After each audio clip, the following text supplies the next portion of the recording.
Thank you, everyone, for joining us for the Mentorship Matters webinar this evening, this afternoon for some of you. We will be getting started in just a couple of minutes. Thank you all for being here.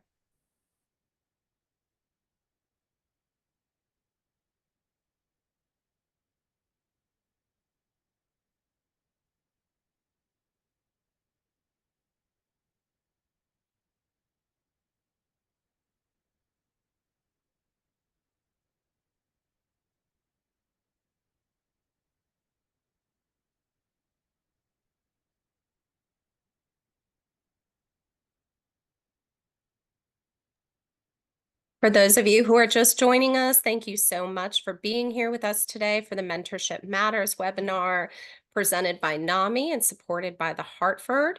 We are going to go ahead and get started here in just a moment. And if you can just take a second to go ahead and answer our first poll question of the evening, we would greatly appreciate it. We want to get an idea of how long our attendees have been in their current position.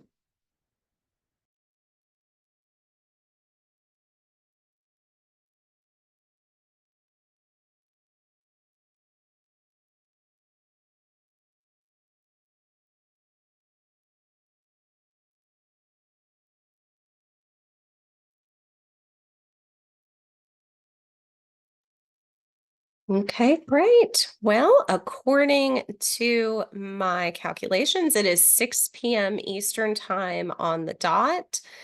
Um, Big appreciation to those of you who are on the West Coast and joining us. We may even have a panelist from the West Coast. So thank you so much for coming in during the afternoon. My name is Jennifer Rothman, and I work for the National Alliance on Mental Illness. We're so pleased to have you all here today to discuss mentorship in the workplace, specifically focused on mentorship for young professionals. Excuse my dings and my dogs. Of course, they're going to chime in as well. I wanted to go ahead and introduce our panelists so that we can really jump in and get started. We have an amazing group for you this evening. I'm going to start with Dr. Leah Wentworth. She's our National Director of Research and Evaluation at NAMI. In her role, she leads research and evaluation projects, sets strategic direction for data management, and drives continuous improvement in research, evaluation, and data. Before coming to NAMI in 2021, she actually spent 13 years in state and local government with a focus on developing, managing, and evaluating programs related to suicide prevention, mental health promotion, and injury prevention. She holds a BA in community planning from the University of Massachusetts, Boston, an MPH with a concentration in health policy and management from the University of Massachusetts, Amherst, and a PhD in occupational and environmental health from the University of Iowa, where her dissertation research focused on suicide prevention in the workplace. She serves as a mentor through the New York State Public Health Association, where she also served as treasurer and vice president. Thank you, Dr. Leah Wentworth, for being with us this evening. We also have Gregory Carnesi, who is a member of our NAMI NextGen Young Adult Advisory Group, advocating for youth voice within NAMI. Alongside their work on NextGen, they're currently finishing their first year as an MSW student at the University of Washington, where they're studying the intersections of mental health, identity, and culture, as well as community solutions for mental health awareness and outreach. In their free time they enjoy reading, being outside, playing a good video game, and spending time with friends. They're excited to talk about their experiences with positive mentorship and the impact it can have on improving mental health. Lauren Collins, who is also with us on our panel, is the Vice President of Member Services at the Public Relations Society of America, PRSA. This is the leading professional organization serving the communications community through a network of more than 400 professional and student chapters. In her previous role, Lauren was the Director of Membership and Marketing at the National District Attorneys Association, a nonprofit association that provides training technical assistance, and services to prosecutors around the country in support of the prosecution profession. Her current career accomplishments include being selected as a 2019 American Society Association Executives NextGen Leader and a 2020 Association Forum 40 Under 40 Award recipient. Lauren served as a member of the ASAE Young Professionals Advisory Committee, and a member of the Association for Women in Communications DC Metro chapter. And finally, we have Jose Caballero, who is a sophomore at Columbia University, concentrating in cognitive science and Latino studies. He is passionate about multicultural intersectionality, along with the intersection of mental health, lived experience, research, and storytelling. Jose's leadership and lived experiences have been applauded by leading mental health nonprofits, as well as featured on USA Today and ABC News, and NAMI is thrilled to also have him as part of our NAMI Next Gen advisory group. So we have an amazing panel of speakers today for you, and I'm going to pass it off to Meg Delp. Thank you, Jen. So excited for this panel. We are going to first get started with just a few informational slides and our next poll, actually, which is, have you ever had a mentor? So if we could pop that poll up.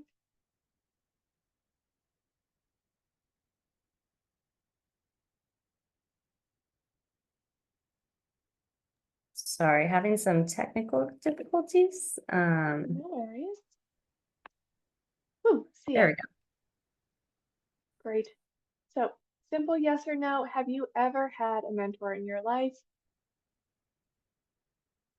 You know that this is, a really interesting role that you can either play for someone else or have someone play for in your life. So we're curious, if you've ever had this kind of relationship.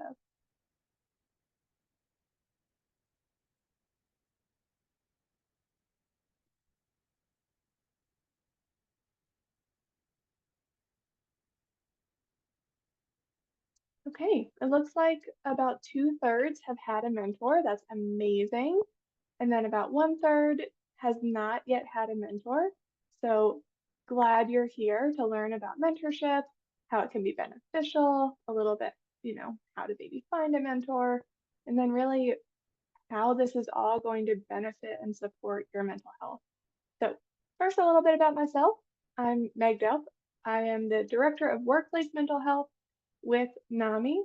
I run our stigma-free workplace initiative, so I partner with our corporate partners to provide education, work on their corporate cultures to make sure that everyone's mental health is being supported.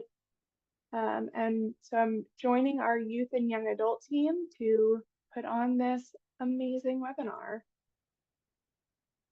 And for those who might not know who NAMI is, we are the National Alliance on Mental Illness. We are the nation's largest grassroots mental health organization with a presence in 650 communities, which is amazing. We have affiliates at both the state and local level. So chances are we are in your backyard.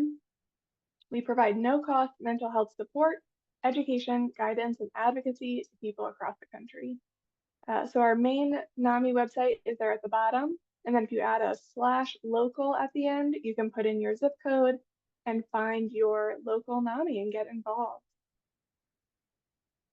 So let's talk about mentorship. Base level, what is it exactly?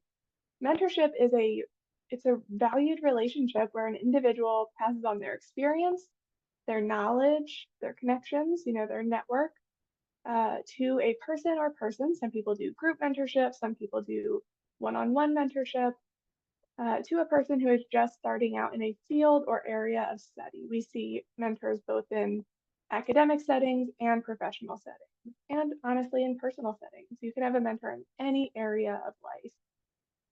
This relationship can add great value to a person's ability to navigate and thrive in a new role. So mentorship really does cover the gambit, and it is a really very valuable relationship that can really help us kind of take those amazing next steps. We can get some more support, all these good things. So how do we find a mentor? this is a really potentially challenging piece of this. Not everyone wants to be a mentor. Not everyone has the skill set to be a mentor. So where do we actually find people to mentor us? Some workplaces and schools actually have a formal mentorship program. So that is always the first step. Does the place that you work at or attend school already offer these services where they will set you up with someone who wants to be a mentor? If that's not an option, reach out to past colleagues, past professors who you already have a great relationship with, or who you think you could have a great relationship with.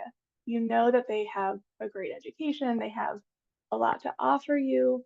Reach out to them and see if they would be willing to join you in that mentorship relationship. If no one's coming to mind when I go through those first two bullet points, you can also check out LinkedIn or local networking events. So kind of expanding your search a little bit more each time. On LinkedIn, it's a great way to meet new people. I've met really cool organizational psychologists who have helped me in my workplace mental health journey. And it was really just a chat to a person I'd never met before. And now I have a 3-year mentorship with someone who is really amazing and just doing really cool things in the field. So it was just a random message to someone I did not know. So LinkedIn can be awesome, and local networking events. When you're looking for a mentor, there are a few things that you definitely want to find in that person. So you want them to have experience. Whether it's your scholarly adventures, whether it's your professional adventures, you want your mentor to be able to teach you what it is you're looking to learn. Step number 1. Number 2, you want that person to really be friendly and genuine, very authentic in their ability to talk with you, work with you, and provide guidance. We want this relationship to be something that's positive. We also want the person to be excited about empowering others. And so there can't be this sense of competition. We want the person to be really great at lifting you up, at lifting up others. We want it to feel like, your mentor is really there to help bolster you. And finally, you want your mentor to be credible and trustworthy. You want to know their background, their education, what it is exactly that helps them be a credible mentor for you. Mentorship matters for a bunch of reasons, but the 3 biggest ones: mentorship helps us grow. Having someone guide us and push us to learn more helps our confidence increase. Our mentor can validate us. So when we talk to someone who's already been there, it can help us feel like we're not alone. And it can really help us by giving us that support. It can be really, really challenging to be in a new role. So having that cheerleader there for you can make it, 1, way more fun, but 2, help it feel like, again, you're not alone. You have someone to talk to and kind of help you manage your stress, you manage anything that's going to come up that really might impact your ability to really go for this new role, including imposter syndrome. This is a key topic that was brought up by a few of our panelists as something that, we've all dealt with. It's something that shows up at all levels of the professional life. I mean, there's CEOs who have imposter syndrome. There's, this shows up at every single level. And what it is the intense worry that you are not worthy of the job or position you have, despite evidence to the contrary. So this is, in my role, for example, I'm the director of workplace mental health. I have the education. I'm a licensed marriage and family therapist. I have an organizational psychology degree. I have the education. And so I have the proof that I belong in this role. But imposter syndrome is that anxiety brain telling me, nope, you don't deserve this role. You're going to mess up. Everyone's going to know that you're, making this up. You don't deserve this role. So imposter syndrome, it really shows up very frequently, especially for new roles. And it can be very damaging to mental health. I mean, just that anxiety day after day, it can really pull us into a negative place. So how can mentorship really help us with, imposter syndrome and just like having that new role, having anxiety? Remind yourself first that most people experience imposter syndrome, no matter their education and experience level. And this is not just an internal problem that we face. There are external factors that can create imposter syndrome within us. And that's really going to be aware of and something that our mentors can really help with as well. They can point out if we have people in our lives who aren't helping lift us up. They can point out if our workplaces aren't as supportive as they need to be. They can help us identify why we are feeling this imposter syndrome. So, final bullet, mentors can help you remember how awesome you are and your real areas of growth. Remember, we want our mentors to be there to point out the things that we can learn and can grow into, and also how much you already have to offer. So, the good and the growth. That is what we want our mentors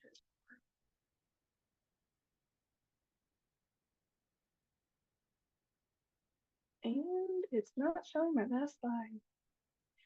So, our last poll question, as I've gone through these slides, notice if someone has come up in your mind about like who you would be comfortable talking to as a mentor for anxiety, imposter syndrome.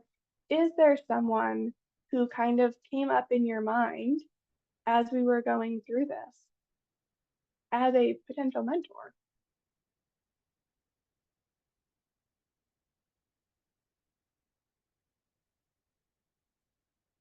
There we go. That's our last slide.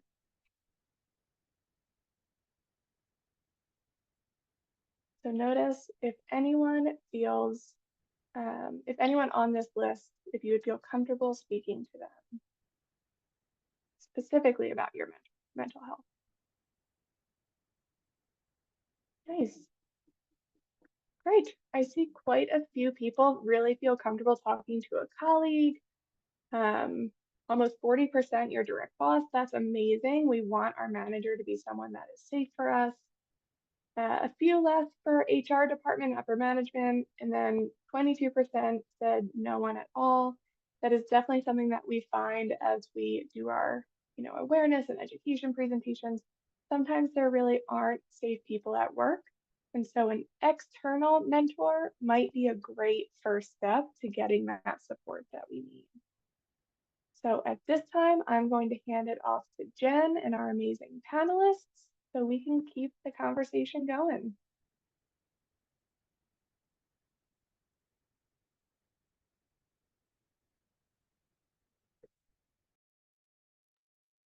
I'm so sorry I wasn't able to come off of mute. Thank you so much, Meg, and apologies for some of the troubles that we seem to be having this evening. Sometimes that does happen. But now, we really want to open it up to our panelists. And Meg, I was curious if you could by chance put the last slide up just for one more moment because I saw the email in case anybody had questions that they wanted to send after the webinar. So would you mind putting that back up? Thank you so much. For sure. Yeah. Appreciate it. So we will be checking that email if there's any questions that you might have. And now we really wanted to just kind of jump into some simple questions to ask our panelists. So the first question that we wanted to ask was going to be directly for Jose and Gregory specifically, and just really to know, have you ever had any experiences with imposter syndrome?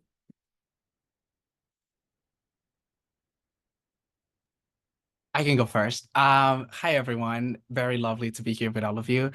First, I wanted to start with, I took a class on sociology. I'm in college, and we were talking about imposter syndrome, and I think that is really crucial to understand the history of it. It is not a problem that you internally have, and that took me a lot of time to understand. This has a long history of implications, and it came before even I existed. It actually came when women started going to college and women started gaining some agency in this in society. That imposter syndrome became a big deal. And I think that oftentimes we blame the individual for having imposter syndrome, but it's an institutional systematic issue that I think that it should be critical evaluated. And at least for me, what I was taught to feel this syndrome was this idea that I was the problem, right? I got into the school that I wanted, and I came into this space where people talked in a different language to me, that I didn't feel that I belonged. And I think that one of the most illuminating support that I got from actually the CEO of the Jet Foundation was that wherever you go as a BIPOC individual, and I'm talking about my experience, I don't want to generalize it to everyone, but at least this is what I felt. Wherever I went and when I was entering any new space, you always try to prove yourself, and you always try to make sure that you belong in that space. And you have to work 3 times as hard as the people that are on the same table and the same table working with you. And it's always that idea that you have to work more harder to be there, and you have to prove something to other people. And I think that I have faced a lot of imposter syndrome, but I've realized that, I'm not the problem. It is a systematic issue, and it is not on me to solve it. And with that, I'll pass it over to Gregory.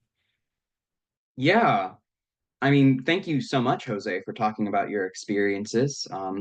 And thank you all for having me today. I'm very excited to be here.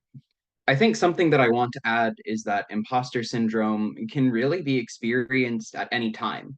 We think about it a lot in terms of collegiate education or professional workforce experience. But my first experience with imposter syndrome came when I was 15. I went to a very academically rigorous high school, and so there was a lot of expectation, not just to succeed, but to excel and to go beyond. And so I would take on these commitments and these responsibilities and have these assignments just because it was kind of expected of me. And it eventually got to a point where I felt like I wasn't able to sustain it. But at the same time, people were counting on me and they were expecting me to succeed. And so I was kind of caught in this area of imposter syndrome, of feeling like a fraud and feeling like everything could just blow up like that and I'd be exposed as a fraud. And I had a lot going on at that time in my life. My mental health was not at a very good point, and I actually ended up hospitalized. I ended up staying in a psychiatric hospital in part because of those feelings, because I crashed and I burned. And so I think really from that, I wasn't supported through that experience. I didn't have any mentors or anyone to really reassure me. And as a result of that, I wasn't able to support myself. And since then, I learned what imposter syndrome was. It wasn't something that was taught to us. And something that has really helped me with that is looking at things from a wider perspective and kind of understanding that I have a spot at the table from my own merits. And, kind of like what Jose was saying, you think about it as an individual issue, as something that is solely within you. But then you kind of look a bit wider, and there are people who do believe in you and people who do see that potential in you and are willing to give you that chance. And that's really helped me with my own imposter syndrome. I still feel it to an extent. I feel it in my MSW program. I have peers who just have so much more experience with social work and mental health work than I do. And I worry that I'm behind. But then also taking that wider perspective, I'm sure I have traits that they're jealous of and that they wish they had and that they feel they're behind in.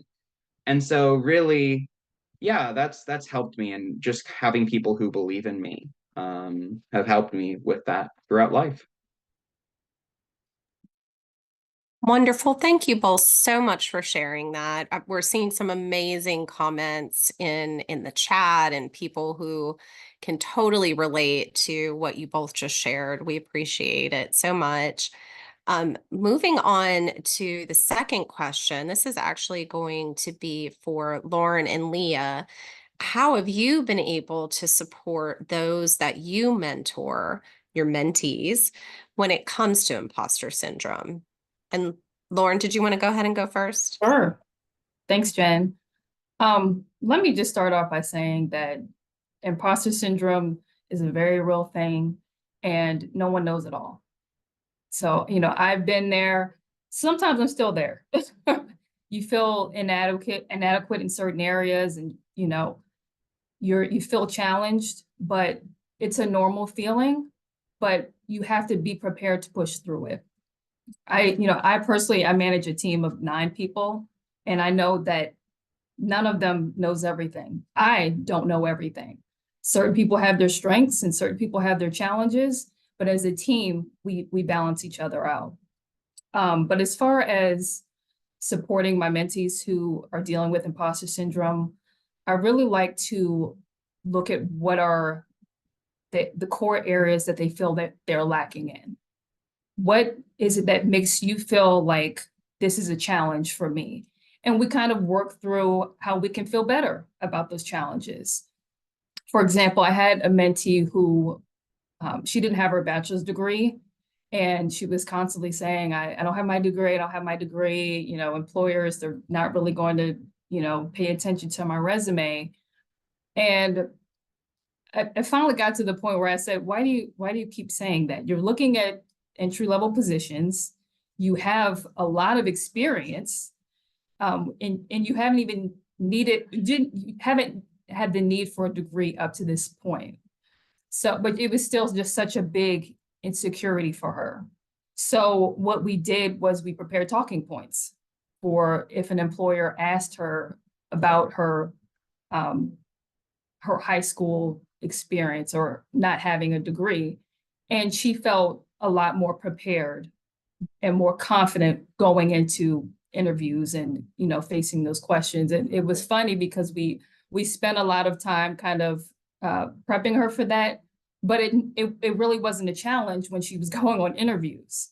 But because she felt more prepared and she felt confident, that kind of got her going in the right direction. So I think it's important to address where you feel like you're lacking and build yourself up. And even the talking points that we use, we're saying, I don't have my degree now, but I am pursuing my degree. I'll be graduating in, 2024, right? Just for I'm throwing a year out, but I'll be graduating at this time.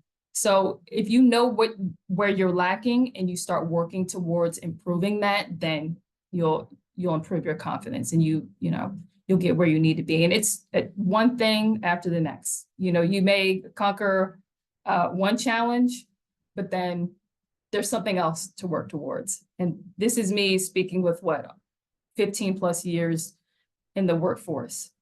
You may, conquer one thing, but there's another challenge that you want to, or another goal that you want to pursue. I'll pass it over to Leah.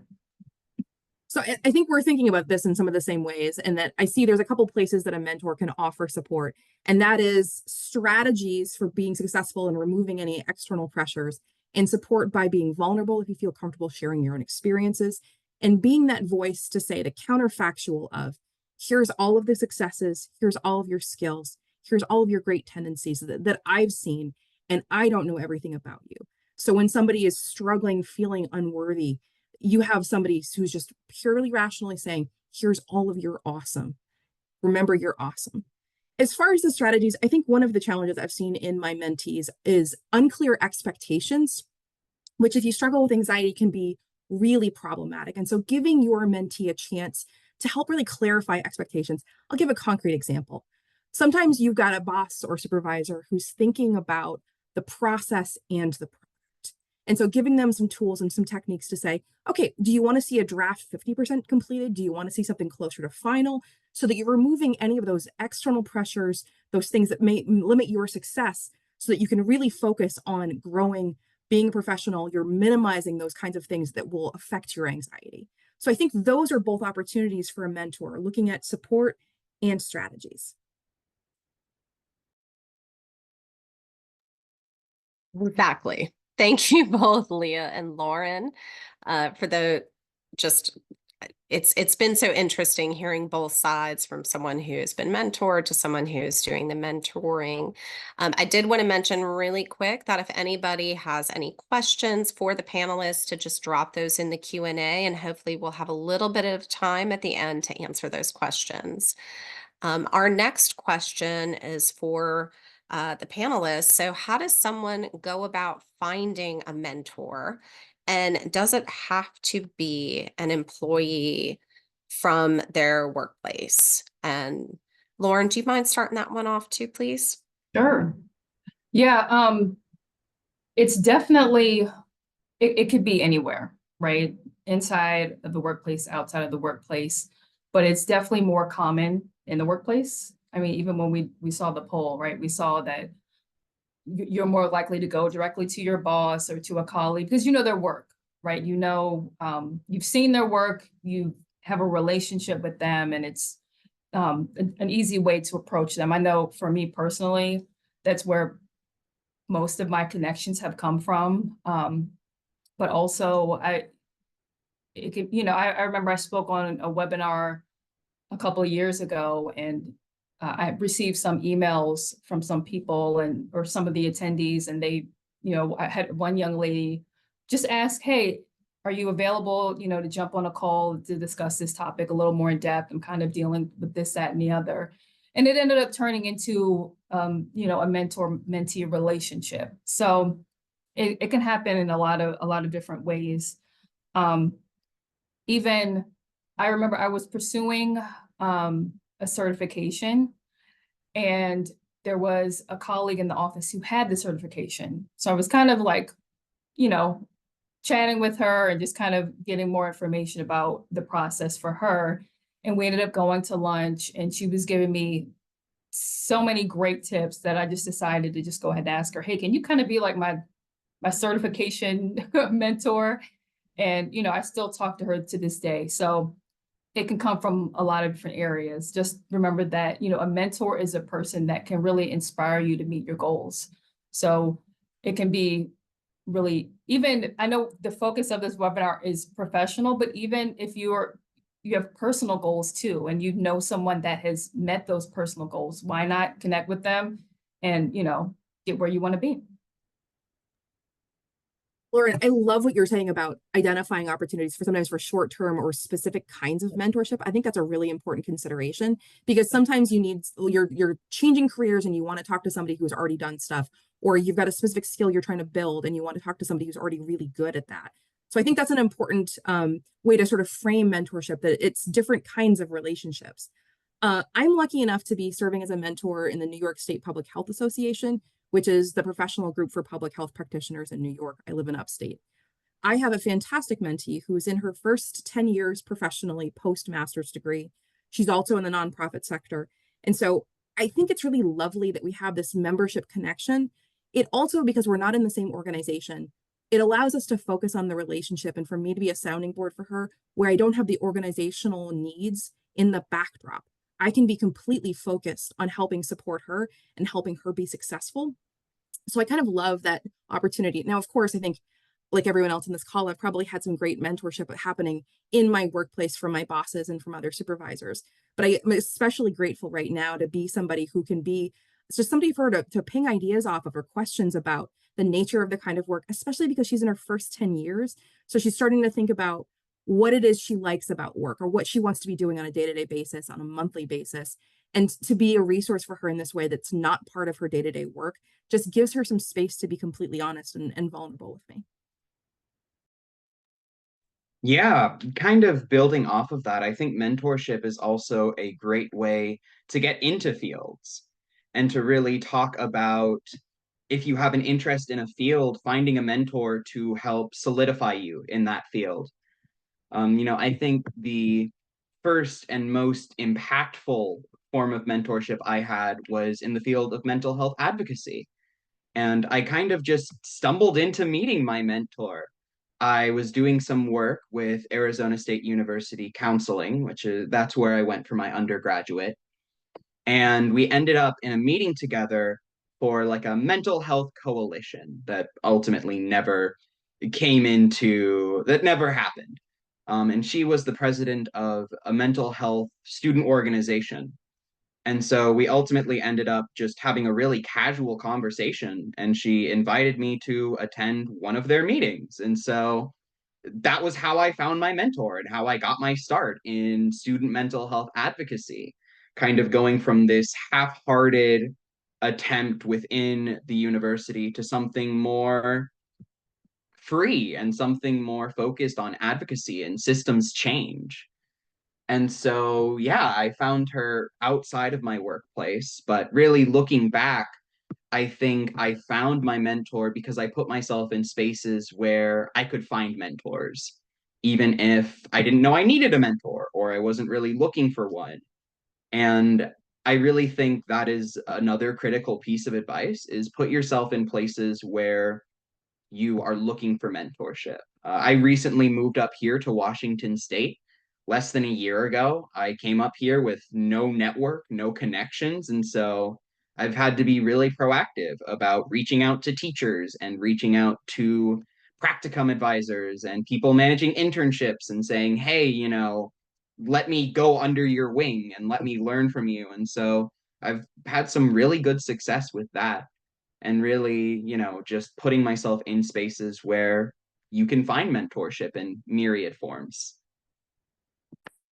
Yeah, I love what everyone's saying. And I think to bring it back together, all of you collectively stated this idea of like rethinking mentorship, right? And I wanted to shift that to young adults and people that are just emerging and that are very new to every single space, specifically BIPOC and first generation students, because that has been my experience.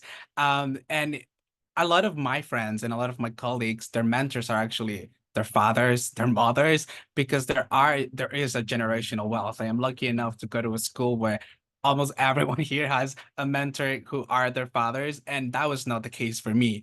I come from a very low income family who never attended college and never graduated high school, but there are my life mentors. My mother is still my life mentor and has taught me a lot of things.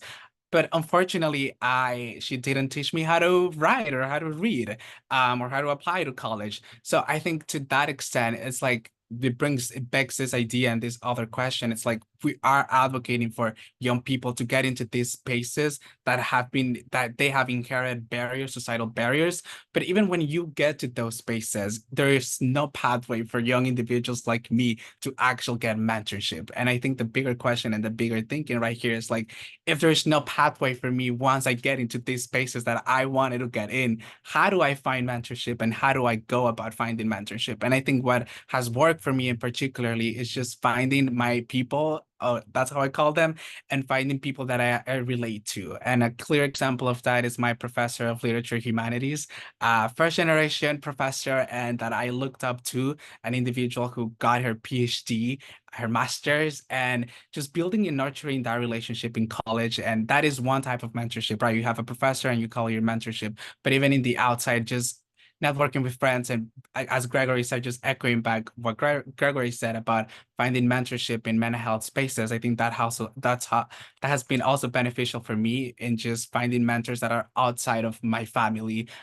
because sadly they cannot be a mentor of me. And yeah, I think that is very interesting to rethink the ways that you can find mentorship, but it's also very crucial to acknowledge the fact that once you enter to these spaces and once you enter to the workforce, if you want to do big law, if you want to do any type of corporation, there is not a pathway, there is not a pipeline for minorities to actually get mentorship. And I think that is a very interesting topic to discuss. And yeah. Thank you all so much for that. And Jose, just finding your people, incredibly important, something to live by for sure. One of our final questions for the entire panel is, how has being a part of a mentor-mentee relationship benefited your mental health? And Gregory, we are going to start with you. Yeah, totally. I think, talking about my own mental health, that mentor-mentee relationship made all the difference for me. I went into my undergraduate in a relative low with my mental health. I'd come off of my psychiatric hospitalization. Following that, I'd been bullied by my peers and stigmatized against as a result of my mental health. And so I came into college very ashamed of my mental health and very afraid of being found out, of having, anxiety and ADHD and depression. It was to the point where on move-in day, we actually had a building evacuation of our dorms. There was like some electrical difficulties that they had to get checked out, and so they evacuated everyone. But I'd forgotten my medications when originally putting my room together, and I actually snuck into the dorms during the evacuation just so I could put my medicine away. Because the thought of carrying around my medication and saying, oh, yeah, I have mental health conditions was in my mind worse than any possible risk of going into a building that's been evacuated. And so I really wasn't in a good place. I was in this place of shame and fear and, the unconditional trust and belief and empathy that was afforded to me by my mentor really allowed me to safely come to terms with my mental health and all of the experiences I'd had with it over my life in a way that allowed me to go from this place of shame to this place of empowerment as I kind of reached this understanding that, okay, I'm not weak for having mental health, and it's not a bad thing to feel this way, and that I can empower people just like my mentor empowered me, and that I can help people in this way because I had this model of someone who was doing the work, who was in the community, who was connecting to people, who was sharing her story and using it to connect with others and empower them in their own ways. I think my mentor just had this uncanny ability to believe in and bring out the best in people. And, she believed in me and she brought out the best in me. And because of that, I was really able to progress and advance and become a better mental health advocate. It's her work and her influence that's kind of why I'm here today and why I'm able to talk about my mental health instead of being ashamed of it and, being victim to that stigma just like so many other people are.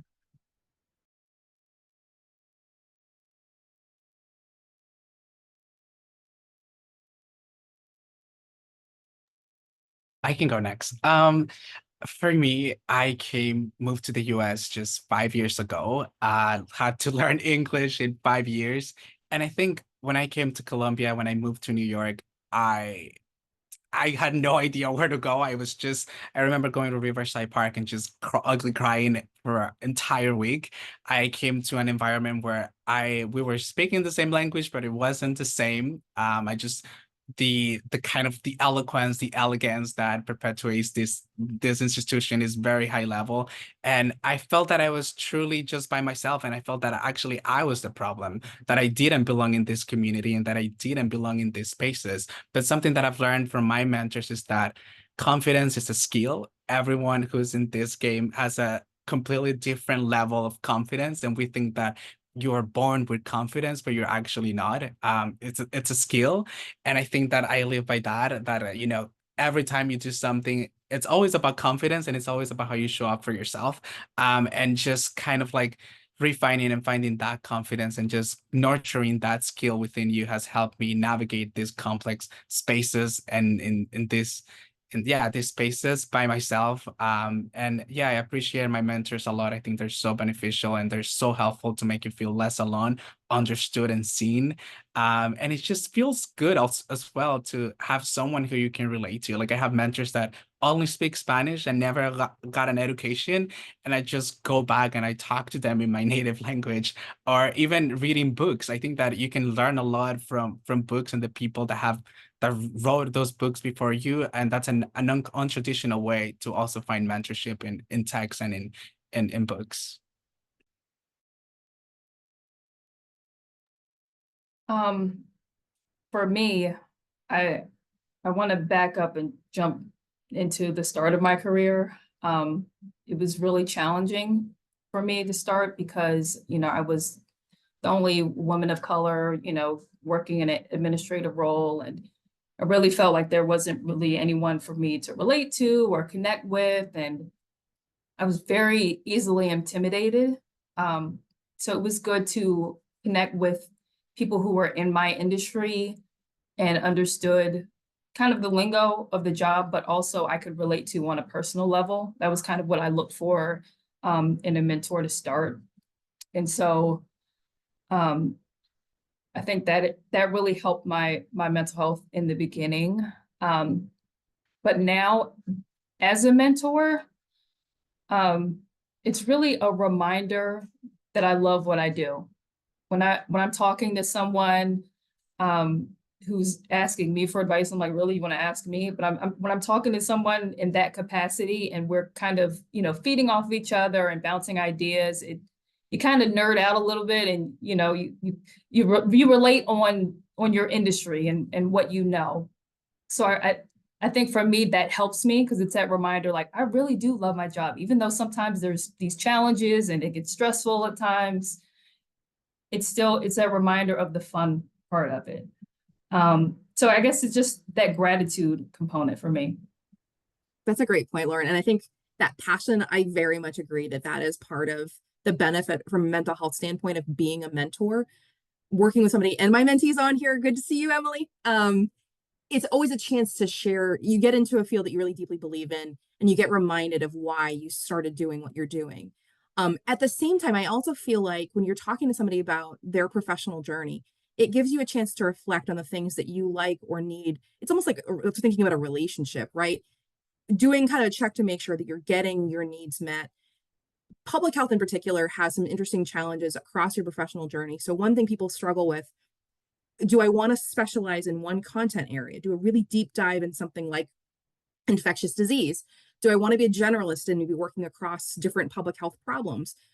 Do I want to be spending my time working alone as a biostatistician and really not doing much in the teamwork? Do I want to be more on the programmatic side and be thinking about how I intervene and engage with communities? And so as you're helping a mentee think through all of these kind of nuances, it gives you a chance to reflect yourself to make sure that your needs are being met, to make sure that if there is something you want to try that you're not doing or that you need at work that you've not asked for, it gives you the space to kind of have those conversations with yourself as you're having them with your mentee. Thank you all so much. And just for all of your wisdom and experiences and perspective on this incredibly interesting topic. I've been reading the chats, and we're just hearing so many amazing things, and people are, talking about their mentor and mentee relationships. And I wanted to have a little bit of time because we've had some really amazing questions come in through Q&A, and we always want to make sure that we have time to ask all these. So for the panelists, I hope you don't mind. I'm going to try and ask questions that are specific, more so to each of you, because I'm afraid if we all share our experiences, we won't be able to get through all of them. So the very first question I had is going to be for Leah and Lauren. But the question was, how do you deal with mentorship fatigue or burnout? And how do you, get through that and be able to get back on track? I can start, go quickly.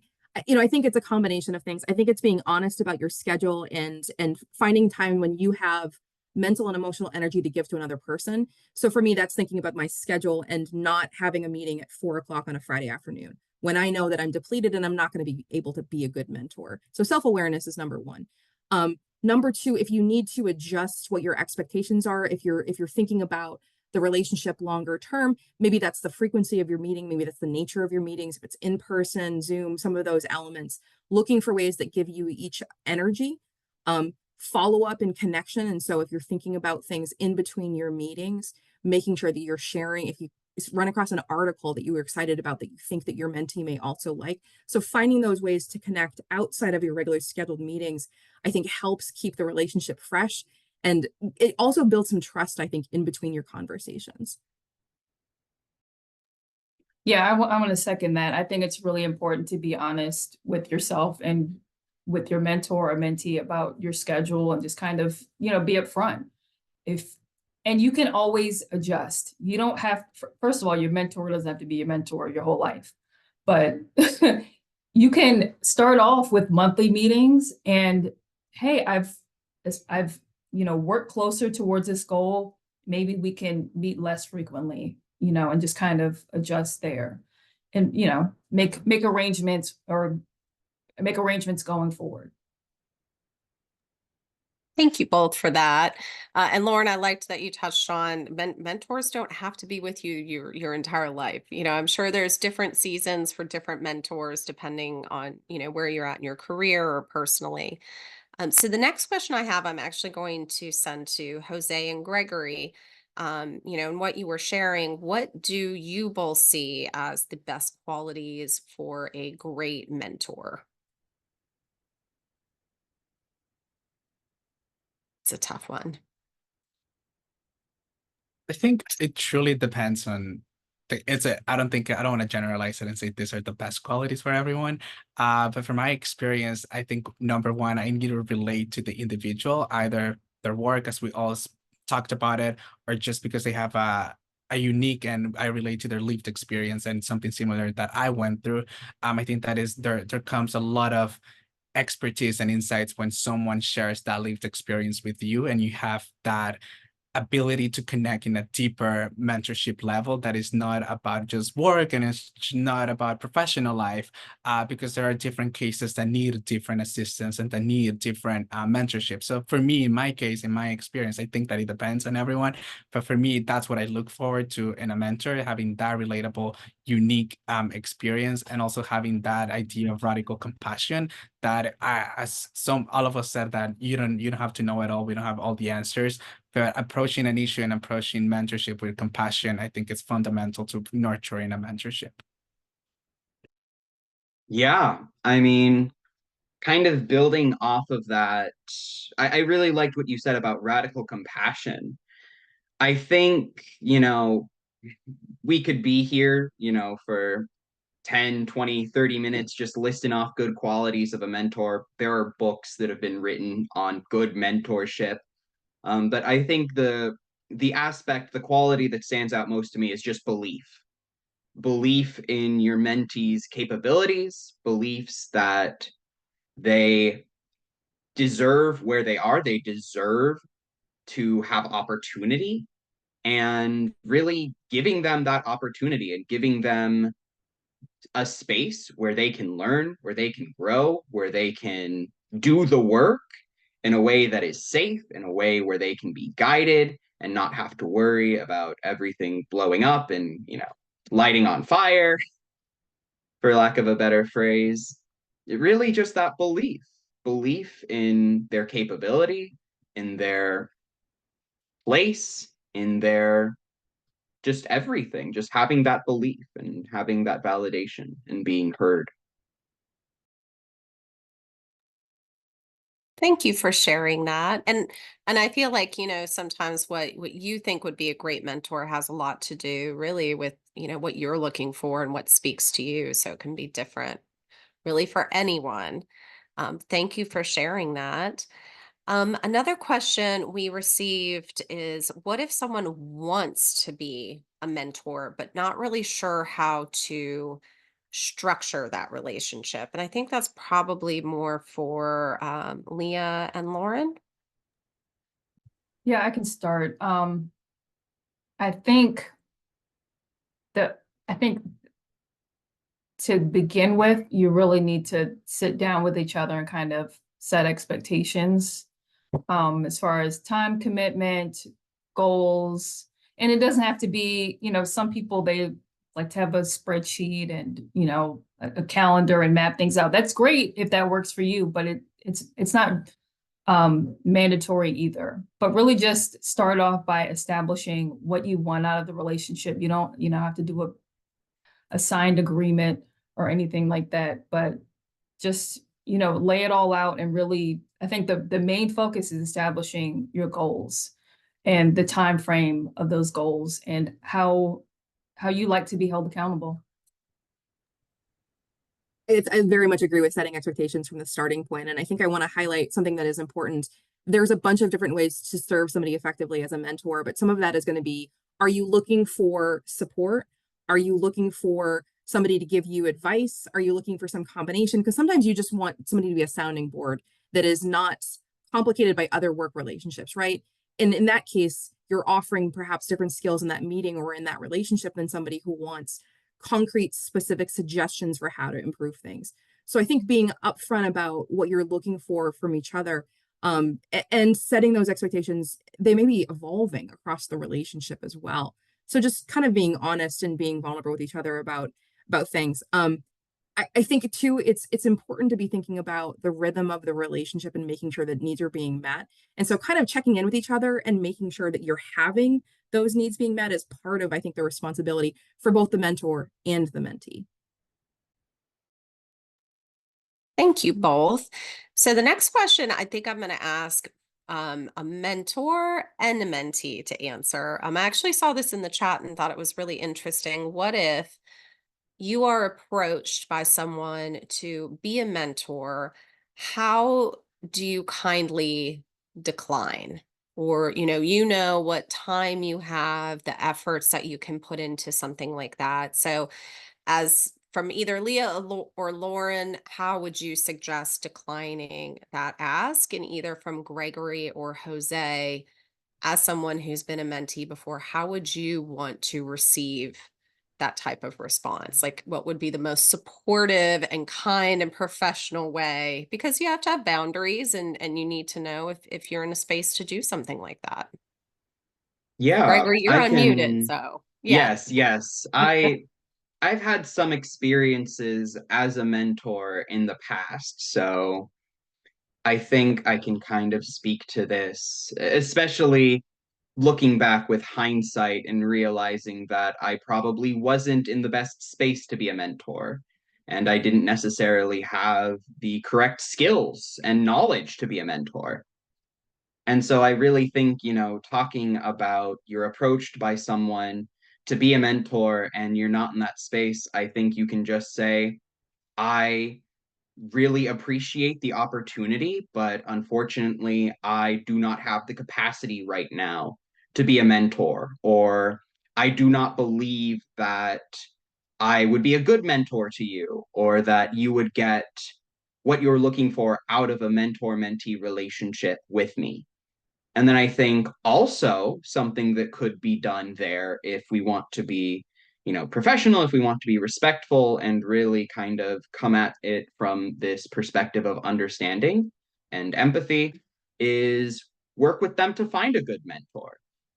I'm not the mentor that you're looking for, but, we can work together short term, or I can send you a list of people that I know who are willing to be mentors and who can really help you in a way that I'm not able to.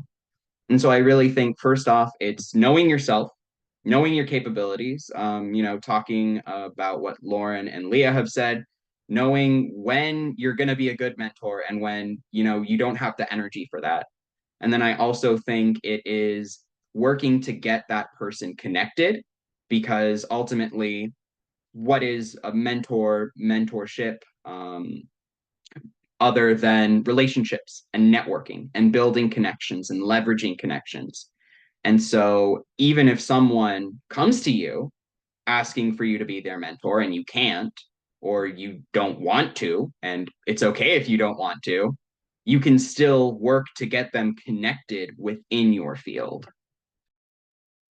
Yeah, and from the receiver side, this is very, very metacognitive, but even if in that scenario, if you get a rejection, the other individual is actually helping you grow, you're going to receive a lot of rejections and no's in life, and that is a phase of life and a phase of growth. But knowing me and knowing myself, how I will react, I think that the key here from the individual and from the receiver is knowing your goal and knowing what you want. Because if you know what you want, no one will ever stop you. And then there is this lyric by Beyonce in her song Freedom that she's like, I'm gonna keep on running because a winner don't quit on themselves. So just keep on running. That's what I will tell myself. And that's what I've always told myself. I've been running for ages. But yeah, I think that is very interesting to see rejections. It happens, and it's not a nice way, actually. It's a very interesting way to grow and to develop that perseverance that it is very beneficial anywhere you go. Very well done, Gregory and Jose. I appreciate that. Leah or Lauren, did you all have anything that you wanted to add? I mean, very, very briefly, I love the idea of redirecting and also trying to get a little bit more. So are you looking for skills building? Here's some folks I know that are doing these kinds of things. Are you looking for sort of broader career advice? Here's some ways we can kind of unpack those things. So I think I'm a big believer, especially within a professional discipline, to try to offer, if it's not just a no, it's a no, and here's the pivot. Lauren, you want to add anything to that? No, I think Gregory covered everything I was going to say. Just one small thing though is, as a mentor, if you are familiar with what that person's goals are and you know of any professional development opportunities or any, resources, you can make that connection as well. But everything Gregory said, I would have said. Especially liked the no and. I've been trying to take the but out of my sentences and put and instead. Very good. Thank you all so much for that. I know we are almost just out of time. For those of you whose questions I weren't able to ask, or if new questions have bubbled back up, Meg is going to go ahead and drop the email for these NextGen series, NextGen at Work, into the chat again. And just one final question before we sign off. So this is going to have to be very quick. But do any of you have any resources off the top of your head that you've used to either how to acquire a mentor, how to be a good mentor, different things to do as someone looking for mentorship? Just y'all feel free to shout anything out and share with our folks. I know in my industry, they have kind of like a mentor match program. So that's been really helpful, not only with finding mentors, but with kind of structuring that relationship. So if you are working in a particular industry and they have their own mentoring program, then you can kind of look there and see what resources they offer that pertain to your field and your mentor-mentee relationship. For me, for young adults and young people, I think that something very crucial that I really appreciate are as professor and just academia in general. At least they have been very helpful and very nice to me when reaching out for help. So use them as a network and as connections. Sometimes they're willing to connect with you on LinkedIn. And I've had amazing opportunities come up out of the conversations that I have had with them. So definitely use your faculty at your school. Yeah, and I mean, taking that a bit wider, you can also look in departments. I know like Department of Psychology, Department of Social Work, even wider than that, maybe College of Liberal Arts or College of Business or Engineering or whatever field you're in. Usually those broader groups, institutions have some form of mentorship, or there are people you can email for that sort of thing, or they even have like student mentors or, teaching assistants who are willing to give that time and give that energy to helping students. Some people, it's their job to help people like that. And so really just be looking broad, looking at professors, looking at resources from your university, and using whatever you can to find a mentor, I think is what's helped me a lot. Leah, that leaves you. Anything? I would also add, if there's anything that you as a mentor really loved, whether or not it's actually part of your discipline, feel free to share as a way sort of to think, framing the work that you're doing and thinking kind of critically about stuff. So I think about some of the literature that is not public health specific that my mentors have shared, just because they wanted us to understand how they came to their position and what they think about and how they think about stuff. So I think look for opportunities to connect in a range of different ways as part of the mentorship relationship. Perfect. Well, we are over time, but what a wonderful conversation. Thank you so much to our amazing panelists. We appreciate you all so much. And for those of you who were asking, we will be getting the recording and any additional resources out here within the next 2 days. So thank you again so much. And for those of you on the East Coast, enjoy the rest of your evening. And our West Coasters, you all enjoy the rest of your afternoon into the evening. Thanks again.